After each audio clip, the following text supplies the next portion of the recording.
see how pivot table is used to extract data for a feedback system. Before you, we have a student feedback on the teacher. We have 10 question, 1 to 10 on 5-point scale, ranging 1 to 5. 1 means strongly disagree and 5 means strongly agree. So this is given to 23 students 23 students and on two courses. So one is DRR, the another course is mathematical economics. 23 students have given their responses for the feedback system, and from here we have to tell how many of them given strongly agree, how many of them for a particular question strongly disagree. Like that we have to calculate by utilizing pivot table. Before that, a small intro on the pivot table, very small intro. So this is a simple table where we have student ID, class, subject, and mark. So you see first student 1 on 6th, 2 on 7th standard, 3 on 8th standard.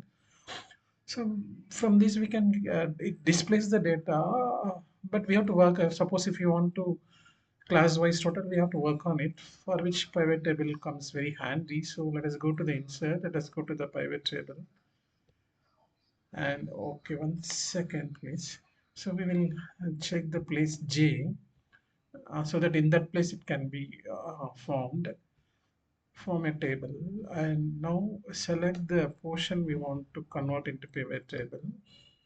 It will be formed in the place J1. So okay, now you see the field list.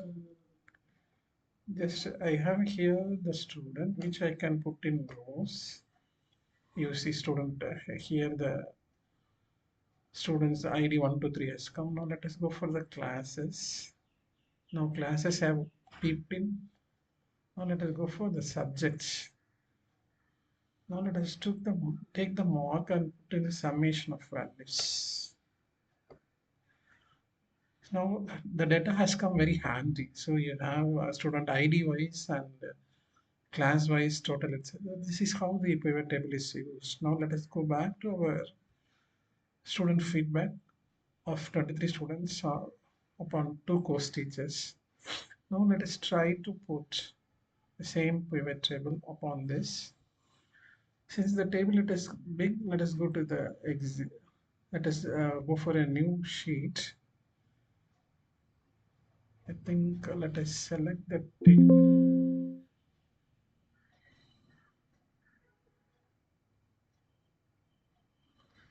See, now the pivot table field list has come like this. Suppose if you want to click the first question, it gives the overall total 187.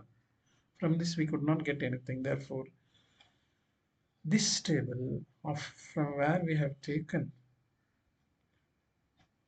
uh, taken and went for pivot table may not be correct. Therefore, this table has to given into this form, where this form is question wise, student wise. So this is the first students. For first students, we have 10 questions. And then the 11th is the second student. 11th portion is for the, this is for the second student. Okay. So from second student, another 10 questions. Likewise, question wise, students wise, if you segregate, then if you go for pivot, it will be very better. So how to get these table? So let us go for the number one. Now let us, another Power Query can be employed here. So data, so the data now is taken into Power Query editor, the same table. Now click inside the table and select all. Now leave alone the course, no need of this. Now let us go to the transform. Let us unpivot the selected columns. Now you see the course has come. Attribute, in attribute you can see question wise and student wise. Since I said 23 and 10 question, now you have 230 for a DRR course.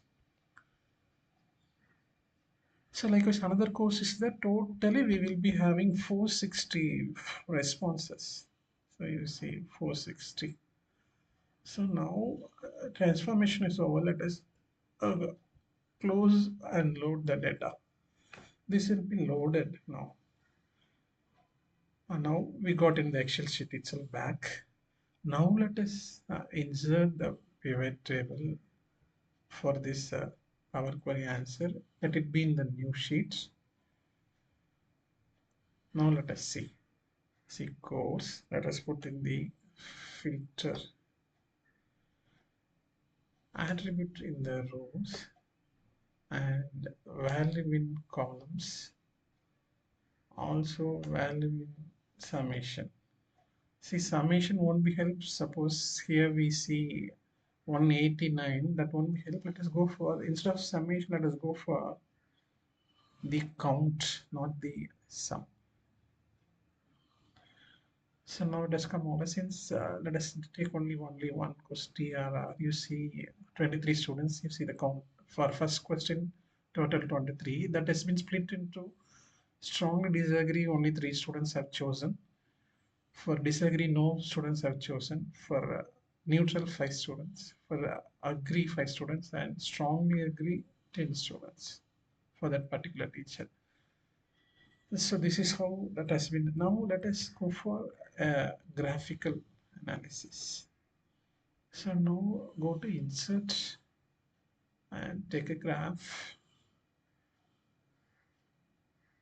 See how beautifully the data has been represented. Thanks for watching. Thank you all.